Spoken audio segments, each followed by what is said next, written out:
পারি ফিরে নাই রে তো একলা একা বসে বসে যে আমি তো কেঁদে কেঁদে বানাইলাম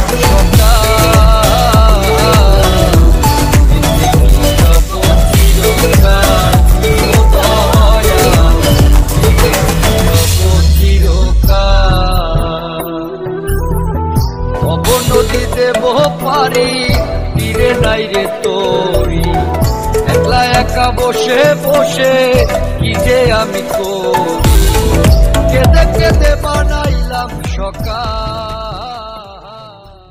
যারা নতুন ইউজার আছো তারা ভাবছো কিভাবে ফলোয়ার্স বাড়বে, আমার এই ভিডিওটাতে সুন্দর একটা কমেন্ট করে যাও, আর আমাকে যারা কমেন্ট করেছে তাদের প্রত্যেককে একটা করে লাভ রিয়াক্ট দিয়ে যাও। দেখবে তোমার ফলোয়ার্স ঝড়ের গতিতে বেড়ে যাচ্ছে আর তোমার আইডির ভিডিওর ভিউজ অনেক বেড়ে যাচ্ছে।